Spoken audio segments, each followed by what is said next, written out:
This is a very short demo just to showcase the VP Djot plugin. After the installation, right now manually because it's not yet in the plugin directory. After the installation, it should be available already in your settings.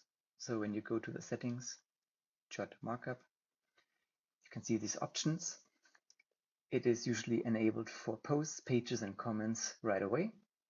And we don't need full content processing for the posts and pages because there we're going to use Gutenberg blocks. Comments don't use blocks. So here we want to have the full comment rendered as Djot. You want to keep the save mode on and the backend posts and pages profiles. Here usually you can use full. That allows you also to use custom raw HTML if you need to. None I wouldn't use, that's more for debugging or if there's something really weird going on. All the features should be available with full. Article would restrict to not having custom raw HTML. So if you have other people that are working on your blog and on your server, maybe you want to restrict that a bit further. Comments should use definitely comments or less because you don't want any higher formatting or images, tables, and all kind of other things being able to get inserted into basic comments.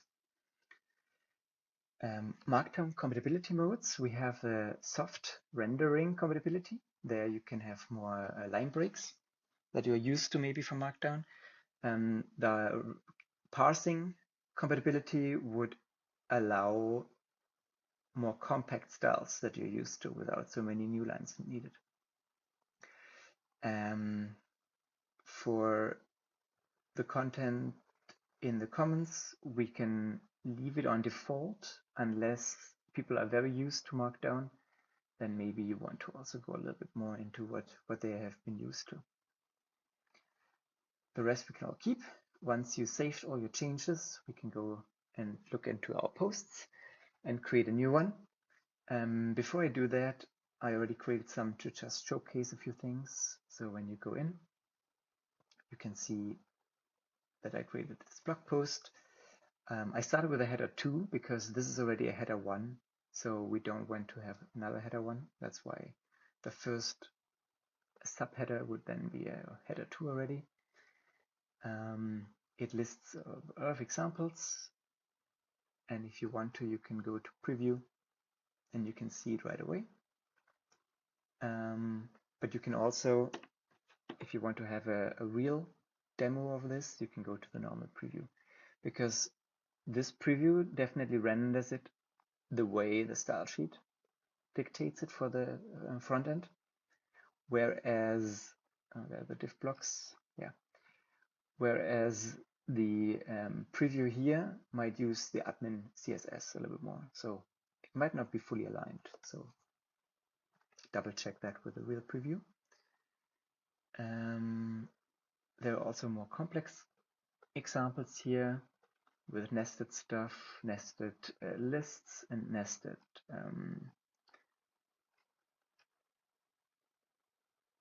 block quotes here. We can look at that in the preview as well. Where are our nested, here, nested block quotes. One thing that you might notice is that the nested lists don't work by default if they are compacted.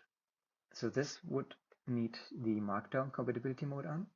If you want to render them out, you should actually add the white space that is necessary for Djot to develop. So every time you have a new level, it would be a white space in between. That includes at least this one here. And of course also the beginning. So the title list needs the start of a new line, otherwise this part would still belong to the text up here. Yeah, same for headers. So this is not Djot, this is you get used to the white spacing. Depending on, of course, what you're used to, you can adjust that setting in the backend. Let's create a new post to showcase that. We click add and my title. So now we want a header. Oh, we want first create a block here, a Gutenberg block, and there's a Djot block here that we can insert. And right here we can already start typing either manually, or you can select anything from up here. So header 2 would be our first header, and then my zip header. If you want another header, you can also do another one, or if you want to have this one as a sub one, you can either change it up here manually, or because we have keyboard shortcuts, you can click Control and 1 to 6 to end once you're here to change that. So Control 3 changes it to that, and you can also change it back and forward with the Control 1 to 6. If you have some text and you want to make it bold, you can also either click up here, or you can Control B and make it bold, and so on and so on. So you can look at all of these possible formatting shortcuts. We also have in the syntax help some explanation about what semantic topics are available. So abbreviations is something sometimes I like to use when I'm using codes like CSS that might not everyone be aware of what that means. And then you can add it as CSS with the abbreviation title. And my CSS is awesome would then render as, let's go to the preview, with these little dots, and then you know that you can like hover over it and see what it looks like. We have some more tools available as well, besides all of the tools above here.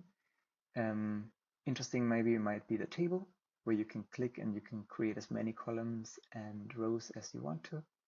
You can fill it out with some random, or maybe not so random text. And you can see that it's not really aligned, right? Once that becomes more complicated, a nice gadget is up here, the Format Table button.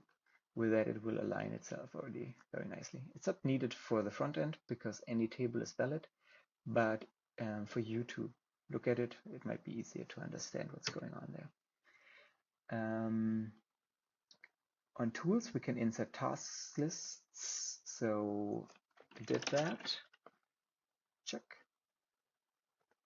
And tomorrow we'll do that. So we can insert a task list, and if you want to look at it, you can see, yeah, awesome. So that's very intuitive. We got definition lists with a DT and DT. We got videos that you can add with YouTube or other links, and also add some width and height on top of that. I think if you have a video of some sorts, then it should actually be caption, my caption width is 300 maybe. So insert video, and then we have a video here. I'm not sure what it renders.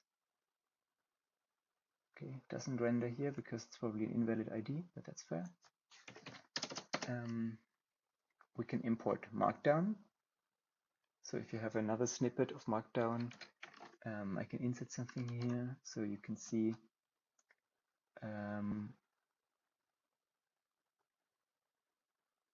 this is actually already normalized Markdown. So this would be more normal, like you have a header and directly the text, and also these links are directly glued to the header, and it would create the necessary white space it needs to be able to insert that properly. So this is a way to transform Markdown into it. Also HTML can be parsed. Let's see that with like this example.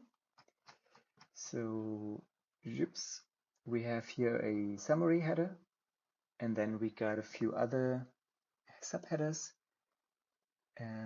This block has a lead class on top of it. It has some links and other things in there.